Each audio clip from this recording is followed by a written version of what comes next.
Good morning all of you. आज का मेरा टॉपिक है आंग्ल मैसूर युद्ध। मेरा शबिश्ता नफीस चैनल को सब्सक्राइब कर लें और बेल आइकन को भी प्रेस कर लें। लाइक करना और कमेंट करना मत भूलिएगा। तो चलिए मैं बिना टाइम वेस्ट किए आज मैं बताती हूँ। आज का मेरा टॉपिक है आंग्ल मैसूर युद्ध। देखिए, आंग्ल मैसूर युद्ध था ना, वो मैसूर राज्य और अंग्रेज के मध्य हुए जो संघर्ष थे उसी को आंग्ल मैसूर युद्ध के नाम से जाना जाता है। ये 1769 ईस्वी से 1799 ईस्वी तक में, मतलब 1769 ईस्वी से 1799 ईस्वी तक ये युद्ध चला था और ये सब मिलाकर 4 युद्ध हुए थे। तो प्रथम जो युद्ध हुआ था, प्रथम आंग्ल मैसूर युद्ध 1767 ईस्वी से 69 ईस्वी तक। तो इसमें देखिए युद्ध हुआ था, अंग्रेज़ों ने मराठों और हैदराबाद के निज़ाम के साथ मिलकर मैसूर पर हमला किया था। तो देखिए, अंग्रेज़ों ने मराठा और हैदराबाद के निज़ाम के साथ मिलकर मैसूर पर हमला किया था। अंग्रेज़ों का नेतृत्व जनरल जोसेफ स्मिथ ने किया, परंतु हैदर अली के कूटनीतिज्ञों का प्रयोग करके मराठों और हैदराबाद के निज़ाम को अपनी ओर मिलाकर अंग्रेज़ों को पूरी तरह हरा दिया। उसने मतलब हैदर अली मराठों और निज़ामों के साथ मिलकर मद्रास को घेर लिया, जिससे अंग्रेज पूरी तरह भयभीत हो गए। अतः अंग्रेज़ों ने 4 अप्रैल 1769 ईस्वी में मद्रास की संधि कर ली। देखिए, ये इस मतलब मैंने इसमें जो आंग्ल प्रथम युद्ध था वो युद्ध किससे समाप्त हुआ था? प्रथम युद्ध मद्रास की संधि से। तो आप मेरी और अगली मतलब पिछली कर्नाटक युद्ध में जब आप देखेंगे तो उसमें मैंने जो संधियाँ हुई थी उसको बहुत ही कायदे से बता दिया था, आप उसको भी देख लीजिएगा। उसमें जो संधि हुई थी जैसे एला शेपल की संधि संधि हो गई थी, पेरिस की संधि हुई थी, पंडिचेरी की संधि हुई थी, ये सब मैंने उसमें बता दिया, आप पढ़ लीजिएगा। देखिए, इस अंग्रेज जो ये मद्रास की संधि हुई थी, ये संधि के निम्नलिखित बातें थी। जैसे देखिए, अंग्रेज बंदियों को छोड़ दिया गया था, जो अंग्रेज बंदी हुए थे उसको छोड़ दिया गया था। दोनों एक दूसरे के क्षेत्र पर कब्जा छोड़ेंगे, मतलब ये जो कब्जा लड़ाई करके जो कब्जा कर लिए थे क्षेत्र, उस जो क्षेत्र था उसको भी छोड़ देंगे। कब्जा नहीं, जो कब्जा किए हैं उसको हटा देंगे, नहीं करेंगे आप कब्जा। अंग्रेज युद्ध के दौरान हुई युद्ध में जो हानि थी उसको जो जुर्माना भी भरेंगे। किसी भी विपत्ति के समय दोनों एक दूसरे का सहयोग करेंगे। लेकिन आगे देखिएगा, ये अंग्रेज जो थे ना ये बहुत ही चालाक थे। मतलब अपना सिर्फ देख लीजिएगा, अभी आगे पढ़ना होगा तो उसमें सिर्फ संधि करते थे थोड़ी देर के लिए, आराम के लिए बस वो संधि करते थे। तो देखिए आगे चलते हैं। परंतु अंग्रेज़ों ने धोखा दिया। देखिए, मैंने अभी बताया ना, ये लोगों ने मतलब धोखा देते थे, सिर्फ थोड़ी दिन के विश्राम के लिए उन्होंने संधि करते थे। तो 1771 ईस्वी में तीसरी बार मराठा में मैसूर पर आक्रमण किया, तब अंग्रेज़ों ने हैदर अली की मदद से इनकार कर दिया। तो हैदर अली ने जब अंग्रेज़ों के पास मदद मांगने के लिए गई तो अंग्रेज़ों ने इनकार कर दिया। इसी कारण वह अंग्रेज़ों से नफरत करता रहा। हैदर अली इसी कारण अंग्रेज़ों से नफरत करता था। तो इसी वजह से द्वितीय आंग्ल मैसूर युद्ध का कारण बना। तो द्वितीय आंग्ल मैसूर युद्ध 1740 से 84 ईस्वी तक हुआ था। तो प्रथम युद्ध की संधि केवल नाम मात्र थी। संधि होने के बाद भी हैदर अली और अंग्रेज़ों के मध्य संबंध अच्छे नहीं थे। अंग्रेज़ों को बस अपना काम निकालना था। वो लोग सिर्फ अपना काम निकालते थे, उन्हें अपना अपना स्वार्थ दिखता था। केवल बस अपना स्वार्थ के लिए उन लोग अपना काम करते थे। तो आगे चलते हैं। इस युद्ध में हैदर अली ने मराठों और निज़ामों के साथ मिलकर अंग्रेजी सेना के साथ युद्ध किया। अंग्रेज कर्नल बेरी को हराकर कर्नाटक की राजधानी अर्काट पर अधिकार कर लिया। परंतु 7 सितंबर 1782 ईस्वी में हैदर अली की मृत्यु हो जाने के कारण उसका पुत्र टीपू सुल्तान, अगर पूछा जाए कि टीपू सुल्तान किसका पुत्र था तो हैदर अली का पुत्र था। तो टीपू सुल्तान देखिए, जब 1782 ईस्वी में हैदर अली मर गया था तो वहाँ पे उसका पुत्र टीपू सुल्तान ने युद्ध को जारी रखा था। उसी बीच हैदर अली की मृत्यु हो जाती तो टीपू सुल्तान ने अपना युद्ध जारी रखा था। तो मार्च 1784 ईस्वी में टीपू सुल्तान ने अंग्रेजों के साथ मंगलौर की संधि कर दी थी। देखिए, पहली संधि जो हुई थी 4 अप्रैल 1769 ईस्वी में तो वो मद्रास की संधि हुई थी, और द्वितीय जो संधि हुई थी वो मंगलौर की संधि हुई थी 1884 ईस्वी में। तो देखिए, मंगलौर की संधि जो थी 1784 ईस्वी में, देखिए इस संधि की क्या क्या क्या बातें हुई थी। तो यह संधि टीपू और मैकार्टनी के मध्य हुई थी।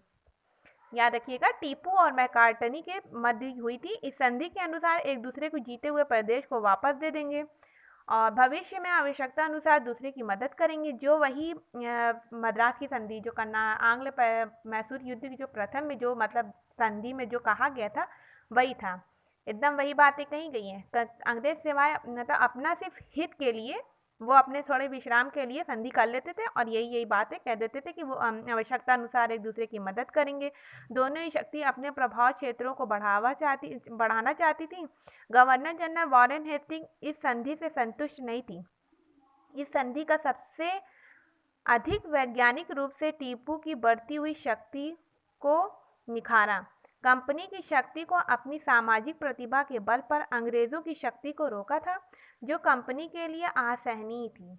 तो देखिए, जो मंगलौर की संधि हुई थी उसे याद रखिएगा, तो 1884 ईस्वी में हुई थी और यही बातें हुई थी कि वो एक दूसरे को जीते हुए प्रदेश वापस कर देंगे, भविष्य में आवश्यकता अनुसार मदद करेंगे। ये वो सिर्फ अंग्रेजों की सिर्फ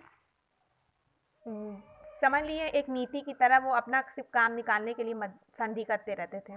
तो देखिए, तृतीय जो आंग्ल मैसूर युद्ध हुआ था वो 1790 से 92 ईस्वी तक हुआ था।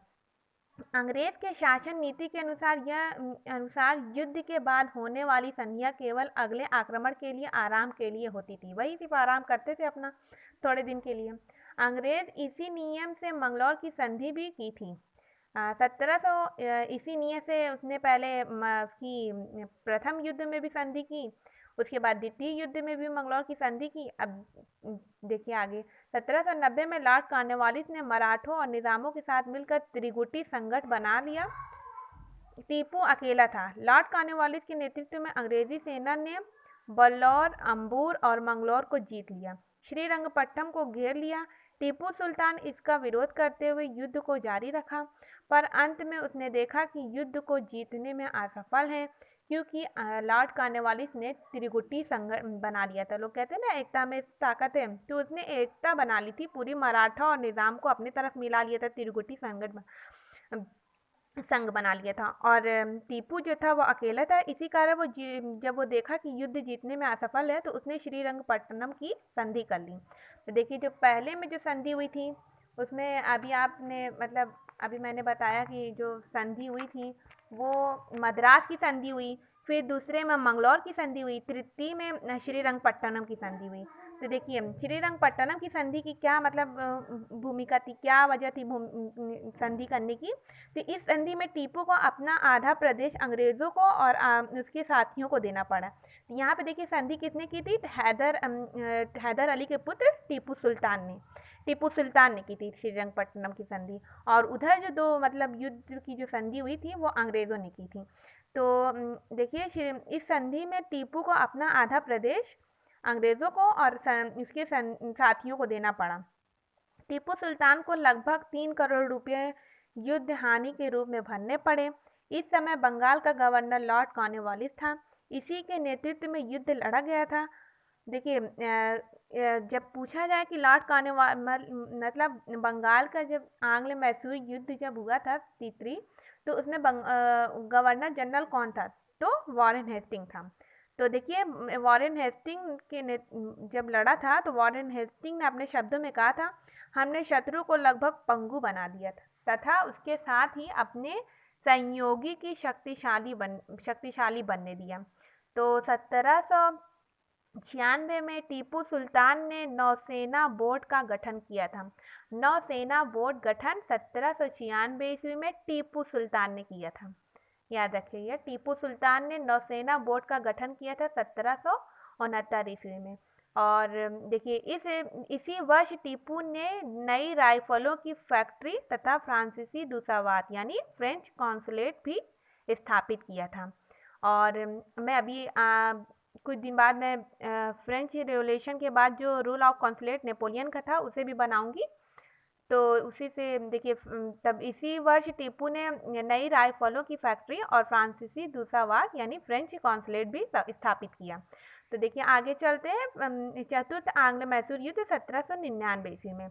तो प्रथम हुआ था 69 से 67 से 69 ईस्वी तक, द्वितीय हुआ था 80 से 84 ईस्वी तक, और तृतीय हुआ था 90 से 92 ईस्वी तक, और चतुर्थ हुआ था 1799 ईस्वी में। यहीं पे युद्ध की समाप्ति हो जाती है। अंग्रेजों का ध्यान फिर से मैसूर की तरफ आकर्षित होने लगा। तृतीय मैसूर युद्ध के उपरांत टीपू की शक्ति अधिक कम हो गई थी, क्योंकि वो अपना आधा प्रदेश दे दिया था। वो उसने 3 करोड़ रुपए जो थे हानि में दे दिया था।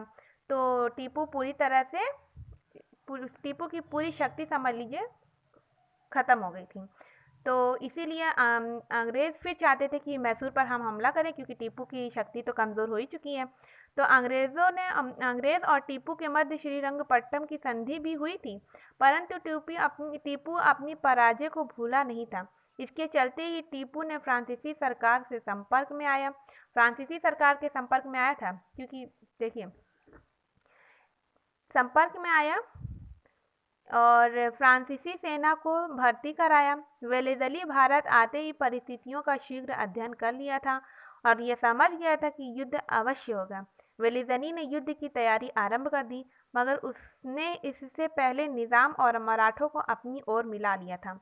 इन लोग त्रिगुटी संघ बनाने के लिए तैयार रहते थे, मगर अपनी ओर मिला लिया। तो 1799 में जब लॉर्ड वेलेज़ली ने टीपू के पास सहायक संधि का प्रस्ताव भेजा, जिसे टीपू अस्वीकार कर दिया, यहीं चतुर्थ आंग्ल मैसूर युद्ध का आरंभ हुआ। लॉर्ड वेलेज़ली ने मैसूर पर आक्रमण कर दिया और अंत में 4 मई 1799 में चतुर्थ आंग्ल मैसूर युद्ध लड़ते हुए टीपू की मृत्यु हो गई थी। इसी कारण यहीं पर युद्ध समाप्त हो गया था। तो देखिए, हैदर अली और टीपू सुल्तान जो थे, दोनों लोगों ने 4 युद्ध में ये दोनों लोग की मृत्यु हो जाती है। तो टीपू सुल्तान की समझ लीजिए मृत्यु होती है 1799 में, और उसके जो पिता रहते हैं हैदर अली, उनकी मृत्यु होती है 1782 ईस्वी में। तो देखिए, प्रथम जो था संधि हुई थी वो मंगलौर की संधि हुई थी, उसके नहीं मद्रास की संधि हुई थी, उसके बाद मंगलौर की संधि हुई द्वितीय में, और तृतीय में श्रीरंगपट्टनम की हो गई थी। तो ये युद्ध की संधि याद रखिएगा। तो प्लीज़ मेरे चैनल को सब्सक्राइब करें, लाइक करें और बेल आइकन को प्रेस करें और कमेंट करना ना भूलें। तब तक के लिए बाय बाय। मैं अगली वीडियो बनाने की कोशिश करूँगी।